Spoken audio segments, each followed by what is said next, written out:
Hey everybody, I'm Emma and I'm here with Sarah, and tonight we're going to talk about email archiving. Um, so so first thing, just a couple pieces of housekeeping. We're going to do a Q&A at the end, so just hold all of your questions. We do ask that you only unmute to ask questions at the end and don't with no comments.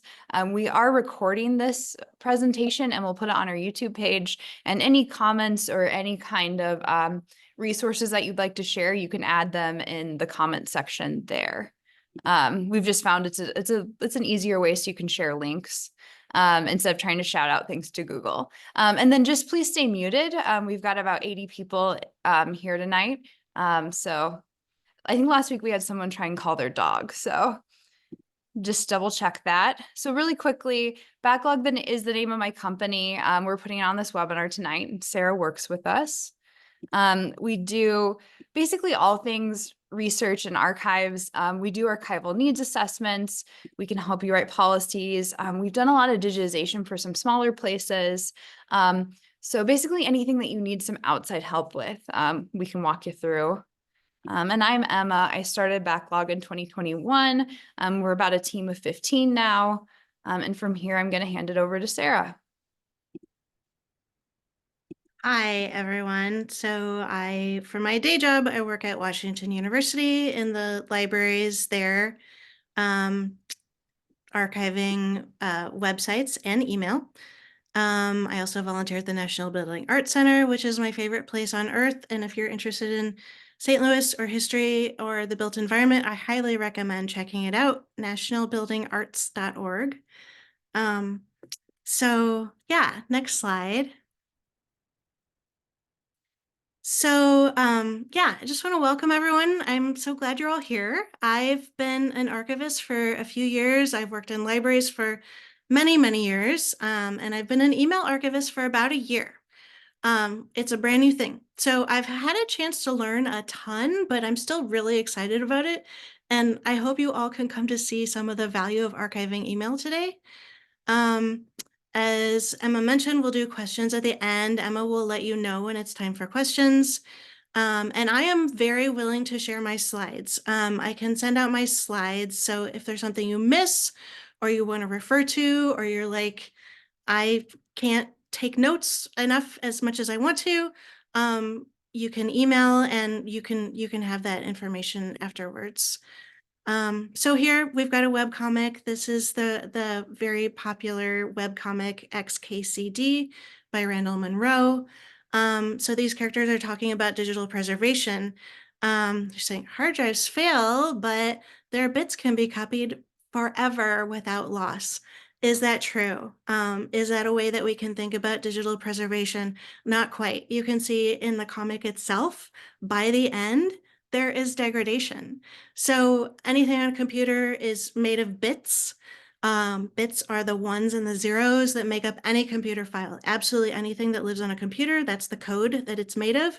And bit rot is a thing. And that last panel in the comic is experiencing bit rot. You can see it's been copied. At one point, it was a screenshot on somebody's phone.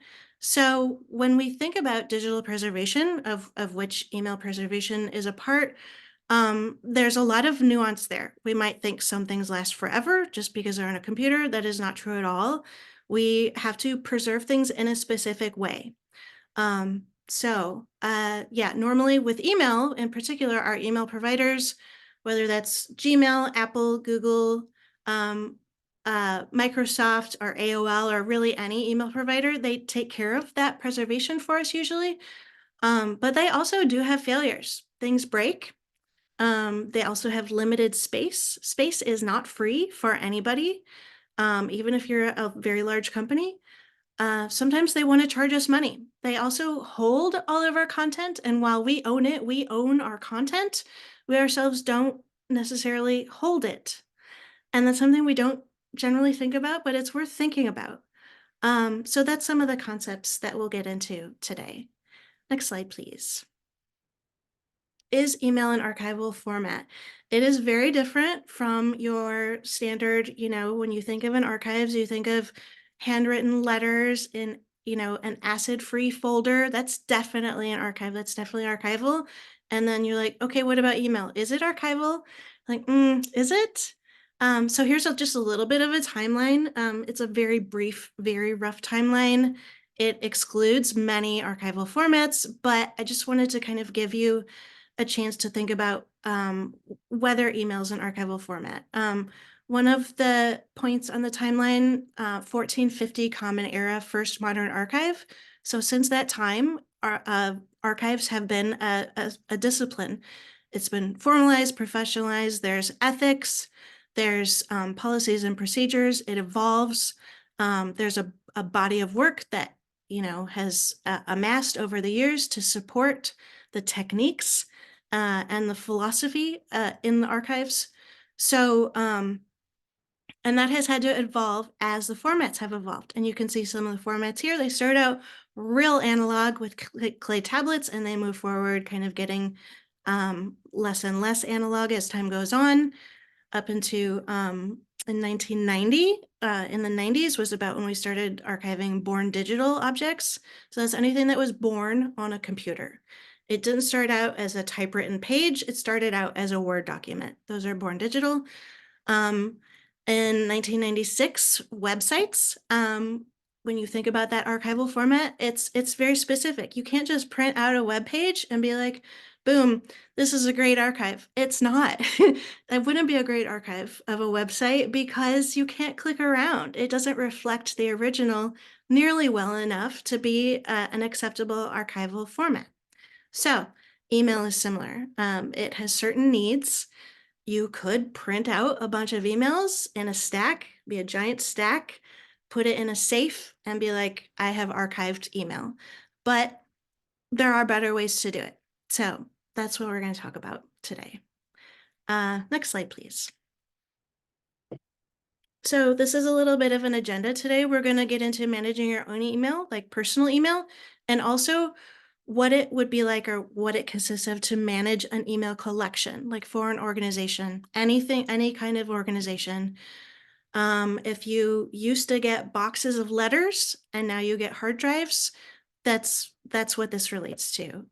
So those next three statements kind of on the left, as far as personal email, we're going to talk about some light sorting, very, very light sorting. We're not going to do it email by email. Then we're going to talk about exporting email, and exporting is in service of long-term preservation of that export. And then the final two statements on this slide, we're going to get into managing an email collection that would be in the context of an archives.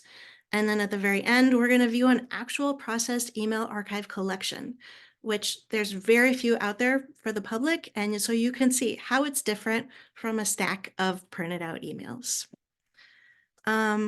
So yeah, those are the two roads we're going to go down. Next slide, please. Okay, let's sit for a moment and think about our email. So if somebody told you that you had to archive your email or you had to worry about managing your email, your initial reaction, if you're just kind of coming into it cold, you might be like, I don't want to download 80,000 things and make a bunch of spreadsheets. And if I don't find every single thing on this topic and put it into this particular folder, I'll never, what about the outliers? What about the things I don't grab? Like, it would be very stressful to think about it that way. We're going to put all of that aside. So according to archival practice, it isn't practical or necessary to process emails at the item level. No one wants you to do it like that. So we're going to do it by broad strokes. Okay, so with that in mind, let's think about email for a minute and try not to judge yourself. But what is in your email? What sorts of things? What types of things? What are the things that come to you? Do all of the things that come to you, are there things that you wanted to come to you? Are they things that you asked for? I would guess not. I would guess that might be something you don't enjoy. What are the things that you send?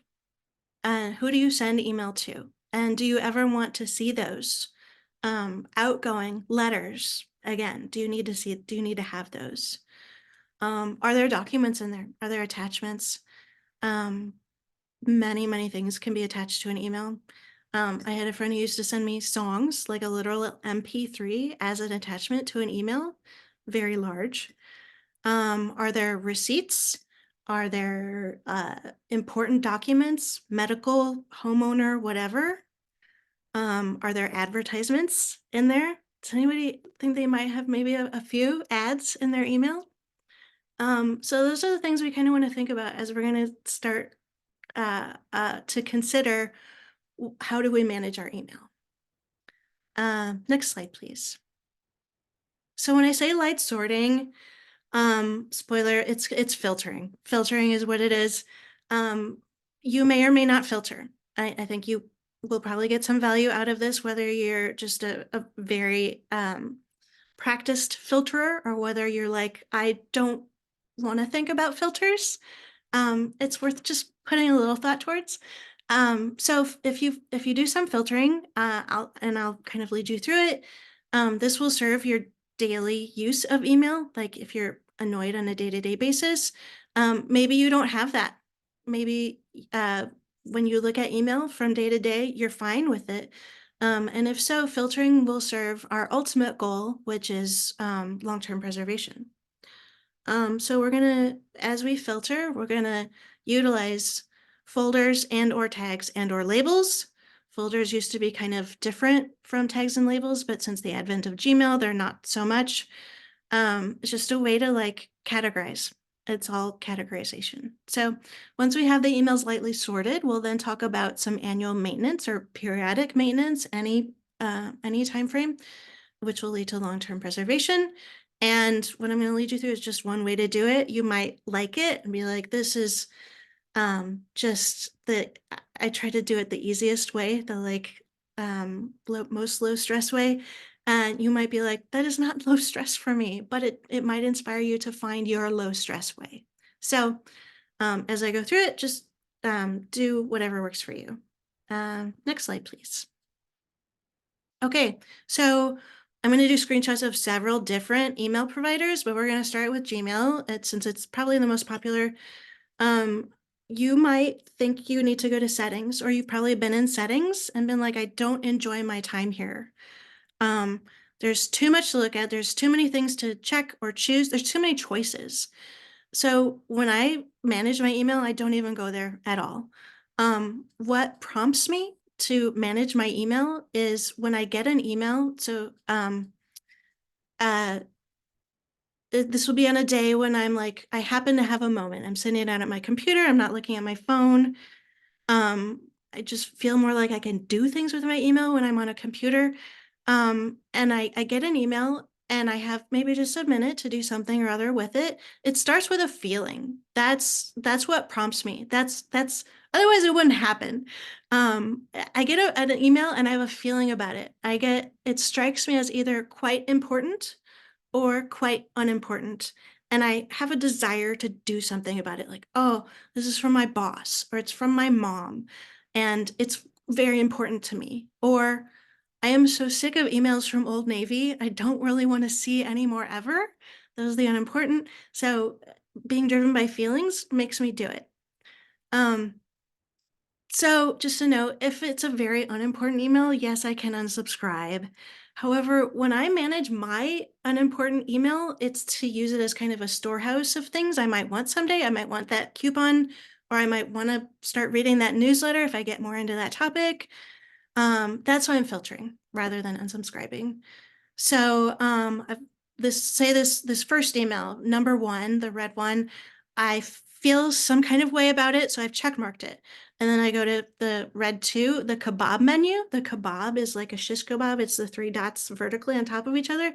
Click that, and you get the option to filter messages like these, which is number three.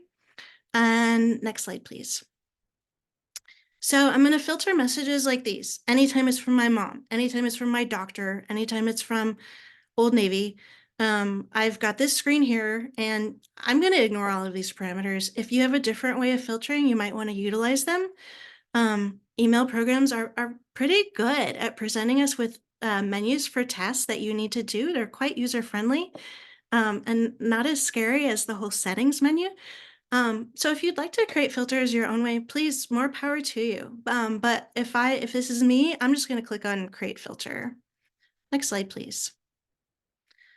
Okay, 2 red boxes. This is where I'm going to separate the important from the unimportant. I have a choice here. I'm going to either skip the inbox or not. If it's important, I will not skip the inbox. If it's unimportant, I'm going to skip the inbox. Next red box, apply the label. So I'm not going to look at these labels probably ever. I don't, once I create it, it's like one and done. It's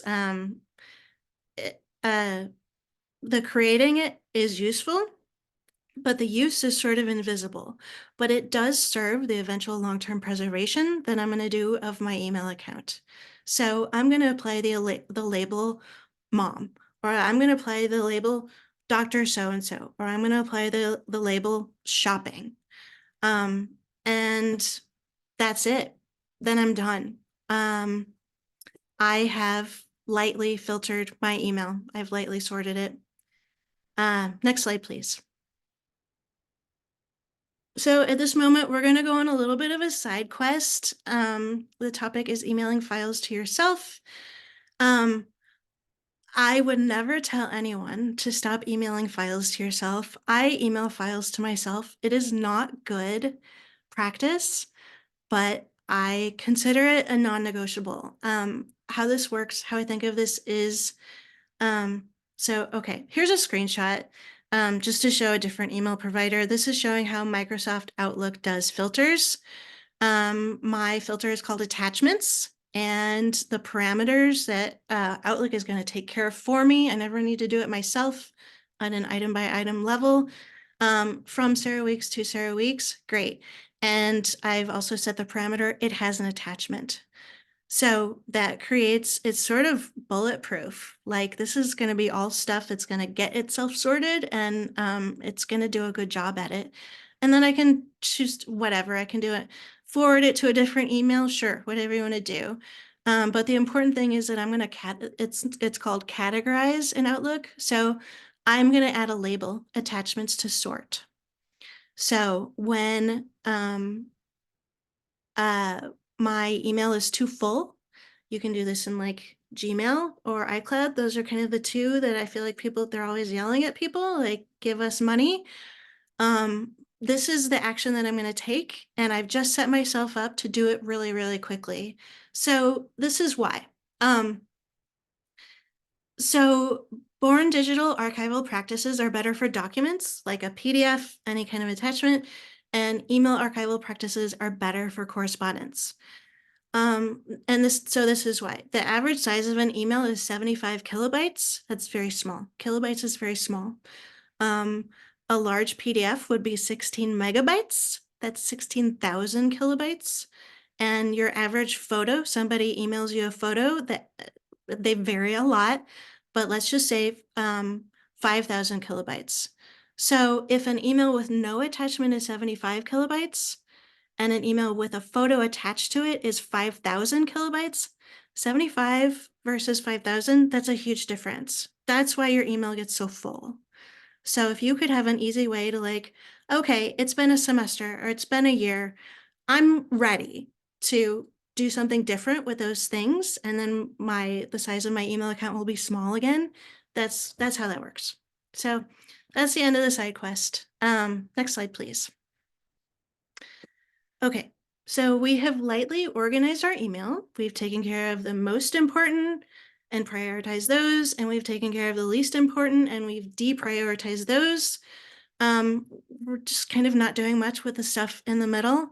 That's kind of outside of our scope right now, and it's less important. So now it's time to think about long-term preservation. So this is about risk tolerance, which only you can determine. So it's sort of like, are you like I'm going to stuff all of my cash under my mattress sort of a person? Are you like, all the money is in the bank and it just stays there, no overspending? Or are you like, I'm going to go out gambling? Risk tolerance is so personal. So with regard to digital stuff in particular, so as a web archivist, I work with the Internet Archive. That's where preserved websites are. But they got hacked recently. I never dreamed they would be hacked. The stuff was okay. It was just accessing the stuff that the hackers targeted.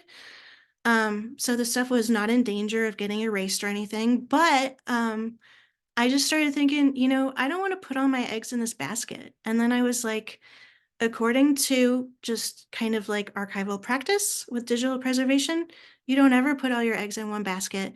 If you store things in the cloud, your cloud provider is storing those items in different geographical locations. And they will even look to say, you know, um, we've got servers in Florida, but Florida is susceptible to hurricanes. So we also have servers in Chicago, which is not. They will take care of a lot of those things for you. But at the same time, they're not you. They're not, you don't control where those servers are. Okay, so this risk tolerance determination, it's something you might want to sit down and reflect on for yourself. It's a way of caring. Like we care for our homes, our cars, ourselves. We go to the dentist, we take the car to the mechanic, and people don't generally say like, oh, how's your email maintenance going? Oh, I have some great tips. My emails are, people do talk about inbox zero, but so just to sort of get to know yourself and your own tolerance for risk, I think is hard to prioritize, but it's worth it. And I would recommend attaching it to something else, attaching it to whatever it is yearly when you do your taxes, every semester, or every fiscal year, or every full moon, like whatever you choose, it's your choice. So you have that control, you have that power, and hopefully don't make it less painful. So this is good for both old email accounts, like maybe you have an old Hotmail account from college and you're like, oh, what's going to happen to that stuff? It's also good for current or ongoing. So after you archive your email, you can still keep using it. They don't go away. This also eases the transitions. If you don't think you're going to be at your current institution forever, and you're like, what's going to happen to my email when I leave school or when I switch jobs? This is good for that as well.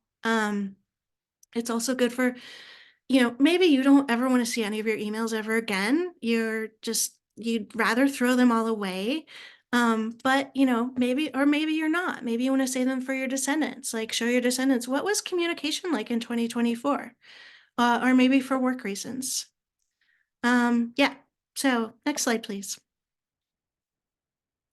Okay. So this is where the concepts behind personal email archiving and institutional email archiving kind of converge. So my proposal here is to consider being your own archivist, and that means doing a periodic accession. So accession is when a bunch of things go to a different place. For me, my high school letters go into a shoebox, or my Gmail goes onto a hard drive, or at an institution, a donor donates a certain amount of their work. We could also call it an acquisition. And if you do it consistently, or if you do it repeatedly, it's called an accrual. Next slide, please. So we are getting into long-term preservation, and the agenda for this section, just to kind of give an overview, and it applies to both personal and institutional. We're going to talk about exporting your email. And as I mentioned, only a copy gets exported. If you do an export of your 10,000 email inbox on April 1st, on April 2nd, nothing changes whatsoever. You just have an export sitting next to it. We're going to maybe organize those. We don't have to, but we've filtered already. So if we decide to organize, it's going to be super easy. We're going to place that export somewhere secure. So, and then we're gonna maybe utilize those exported emails in a different manner, just as you did before the export. So that's what we're gonna do. Next slide, please. So I'll go over export for a few different email providers. As with the filtering, it's actually quite easy. And it's so easy, I could put it into a single screenshot. So this was Outlook. You click File, and then you choose open and export, and then you choose import/export, and you click a button and the export happens. It results in a file with the extension .pst, which is a Microsoft proprietary file format. And I'll explain more about that. Next slide, please. And here is Apple Mail or iCloud, kind of similar. You go to top level menu item mailbox, you scroll down to export mailbox, click a button, and what you are left with is similar to a .pst, you go to .mbox. And that's an open file format. It's not proprietary. That means you don't have to use an Apple product or any particular technology company product to open it and use it. You can use a bunch of different programs. So other email providers have similar export functions. And if you want to know more about that, you can send me an email. I can send you a couple of links if you want, just to help getting started on that. Next slide, please. Here's Google's, it's called Google Takeout.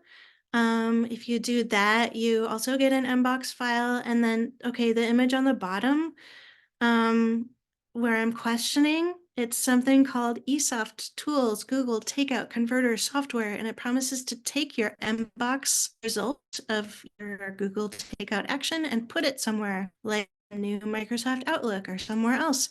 And they're like, only $30, and you don't know what company this is, what software company. I would be wary of those and found.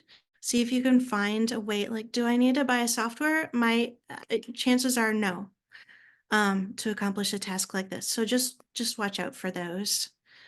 Next slide, please. So here's what those boxes look like. Here is our PST file, and it is it's like a zip file. It's a container file, and it contains individual things. The individual things are emails, and they have the file, the extension .msg. On the right, we've got our mbox, and it's full of emails. Yeah, next slide, please. So this one, I won't go into this too much because not everybody has Outlook, but just to show what it means for something to be proprietary. If you look at the column on the left, number 2, the only thing you can do with your export is to re-import it to Outlook. If you want to read it, you can't even read those emails unless you re-import them to the Microsoft product Outlook. Whereas on the right, you can take your mbox export from the other email programs and import it into any email account. Like, oh, I've left my school, which used Gmail. I'm going to start a new job, which uses, I don't know what they might use, a brand new email provider. I can import it and I can use those. The other thing, the very bottom right corner, what the mbox can do is it can import to a preservation program, which is our ultimate goal here. Next slide, please.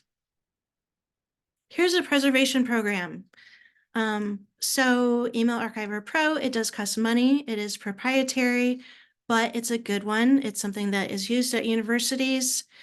For $6 a month, you can put all your email into it, and it will give you searchable PDFs. So, and the attachments as well. It's only for Mac, but you could, get your email account onto a Mac, get those searchable PDFs, export them, put them on a hard drive, and then, you don't have to use a Mac anymore. So that's one, and this would be kind of the gold standard. This would be long-term preservation, most likely to preserve those ones and zeros for long-term use and readability and all that good stuff. Next slide, please. So this is another preservation program. I'm very fond of it. ePADD. So it stands for Processing, Appraisal, Discovery, and Delivery. Those are the phases of processing that we do in email archiving. This is built by archivists. So it's currently in development. So they're kind of building the plane as they fly it. They are people who know what it, they're in contact with donors and they're in contact with users and they know what they need. They know what donors appreciate. Like, please don't just immediately show everyone all of my emails. Like, can we please like process them? And I don't want to do it email by email. Like, that's what ePADD is for.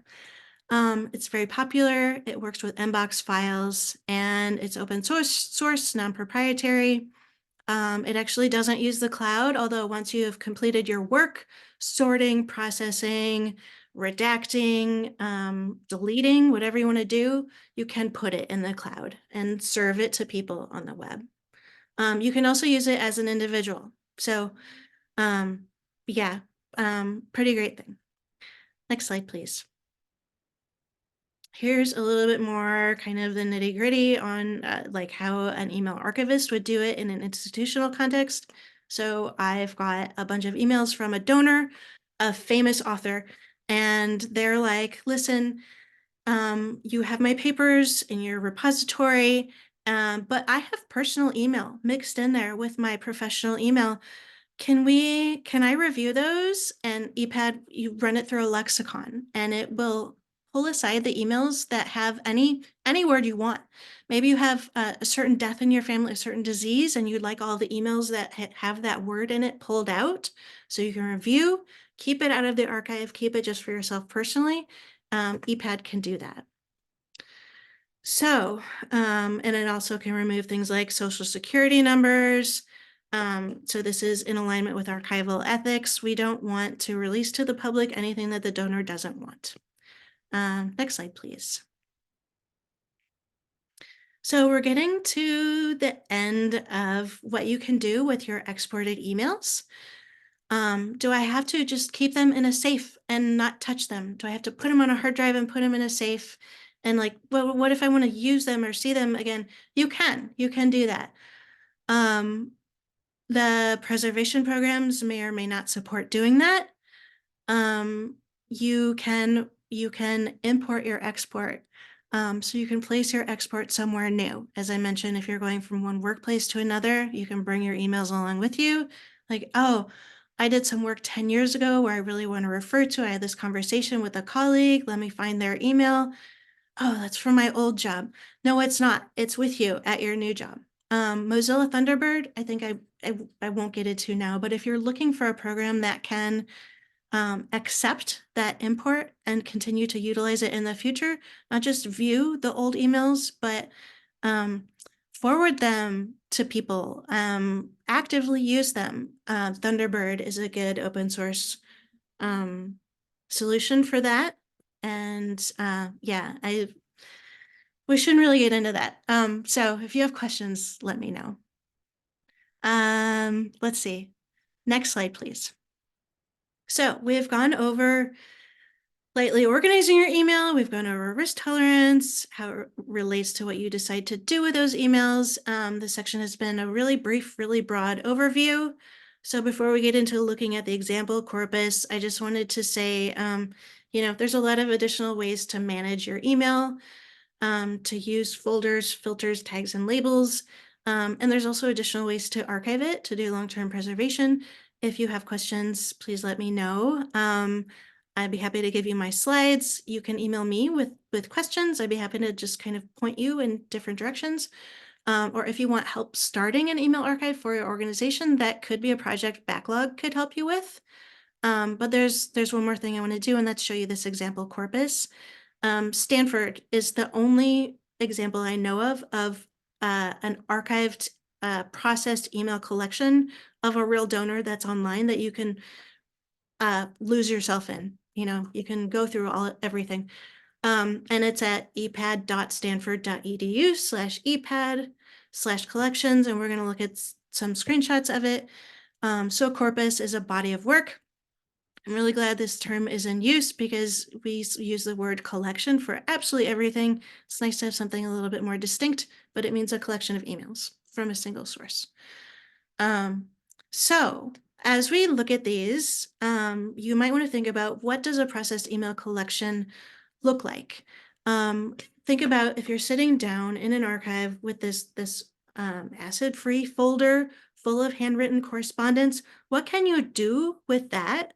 Like maybe it's a certain author and you're very interested in whether they have ever written to people about river. Maybe that was something they wrote a lot about rivers. How long is it going to take you to go through all of those letters and find which ones are he or she spoke on that topic? Versus if they're in an email preservation and discover and delivery program, you can do a keyword search for rivers. You can immediately find out so many things. This person wrote about rivers so much in these particular years. They wrote to these particular people. They did not write to this person. Those are the kinds of things we can find out. So this has applications that are well beyond the scope of this webinar, but they have to do with like data mining. Like a corpus is really, really huge and contains a lot of stuff like sentiment, sentences, content that you can do data mining on and draw conclusions from. You can do data visualizations of, oh, emailed this person a whole bunch in these years, but not at all in these years. What was going on in his career? That's where the data visualize and ePADD can do that. But yeah, so okay, let's go to the next slide. So if I were to click on that, this is what you would see. There's a few. And the one that I'm going to show you is Robert Creeley. So next slide, please. So Robert Creeley is an author and Stanford holds his papers. When you click on this, and this is freely available on the web, what you don't see here is you get like how many emails over what time frame, some kind of finding it stuff like Robert Creeley wrote this kind of stuff, and then you click through and you get to this. This is what ePADD has done. It has pulled out the correspondence, the people he wrote to and who wrote to him, and the entities, which are like person, place, or thing. You can tell that Stanford lightly processed it because there's 28,000 correspondence. That's a lot. There's also 29,000 entities. This is something where if you are a processing archivist, processing email, like if I know my users and I know my donor, I might want to edit down those entities.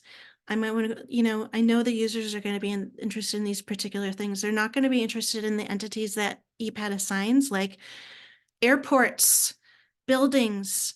Those are not keywords that we want to pull out. So we want to not highlight them and kind of narrow it down from 29,000 to maybe like 5,000 will be a little more usable for users. But Stanford has just kind of been like, you all do the searching. So they've left all 29,000. Next slide, please. So this is what you would see if you clicked on correspondence.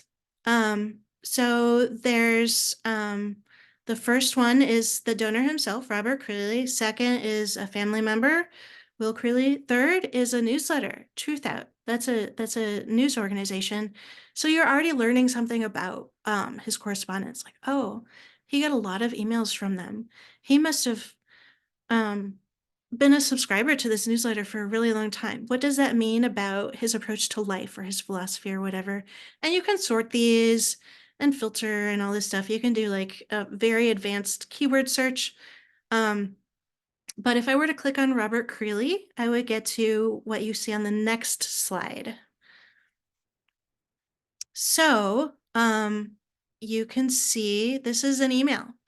You can see who it's from, who it's to, what the subject is. Subject is completely redacted. This is, since it's available freely on the web, it's not one of those person, place, or thing. It's not one of those entities. So it's redacted. Anything that's not an entity is redacted. That's how they protect the privacy of the donor of the body of work. Yet make available to the public, hey, we have this stuff and here's some clues about what's in it. The only thing that's not redacted in this email, and this is very common, they appear like, gosh, you can't see anything, but you can get just enough if you're a researcher interested in this donor, a certain university. So you would grab the ID of this, call up Stanford and be like, oh, I'm so interested in when he was working with this university. What other emails do you have? What letters do you have? Then you're talking to an expert. You're talking to somebody who either works at the desk or they can contact the curator and say, oh, yes, well, that email, yeah, we wanted to let you know it existed. However, it's restricted for 10 more years, or it's restricted until the death of so-and-so. But not, you know more than you knew. You have more ability to start your research and know where things are. Or they might be like, oh yeah, that's totally open. I discussed with the donor. We made this plan. I can send you a screenshot right now. So very robust, very adaptable. And you can click through it. You can see at the top, there's 36,000. I can click those left and right arrows and view all of those 36,000 very redacted emails. So next slide, please. So in summary, I hope you come away with a sense that caring for your digital life, it is your life, it is your stuff. It's not about individually Marie Kondoing several thousand emails. And it's a good idea to think about this for yourself. I just want to encourage you to do that. Figure out what you actually think of your email, whether you actually want to save things or whether you don't care, and just don't do it kind of by chance or by attrition. And it can be just for your own sanity, or it can be because you're like, I want to donate my papers to Stanford, anywhere in between. And then thirdly, just to kind of let you know the state of email archives as a practice, what's going on in this discipline. And with that, that's the end of the presentation. I'd like to hand it over to Emma to conclude before we go to questions. Great, thanks, Sarah. So again, name of our company is Backlog. You can reach out to us. My email's there. So we record all of our webinars and we put them on our YouTube channel. Sarah did a really interesting series on web archiving this spring. It was a series of 3. It was kind of an overall introduction, a how-to, and then how to research with web archives. So those are on our YouTube page. And we'll open up to questions. So if you've got a quick question or two, you can raise your hand or you can go ahead and unmute and shout it out.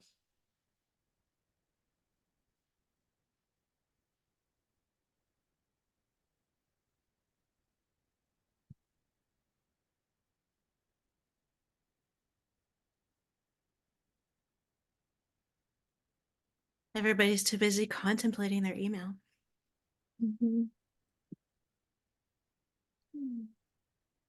So are all of the Stanford emails redacted and then you have to contact them to know more about it? Or is it just the redacted or restricted ones are redacted?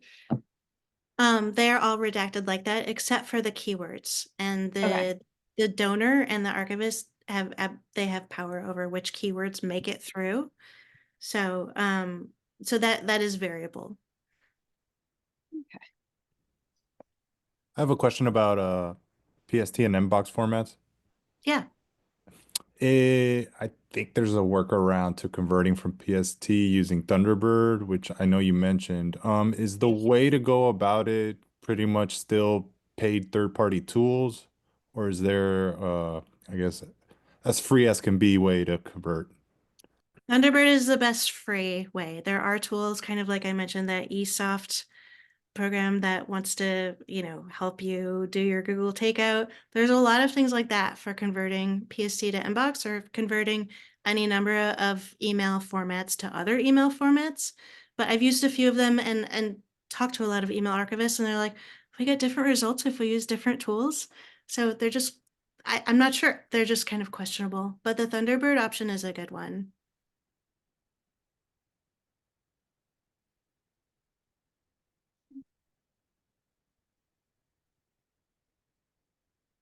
We'll give it another minute. Any other questions tonight?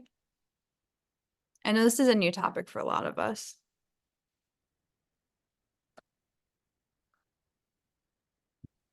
Okay. Well, if you think of anything else, my email is on here and I can forward anything to Sarah. And again, we're recording. I will post this to our YouTube channel tomorrow. But thank you everybody for joining us.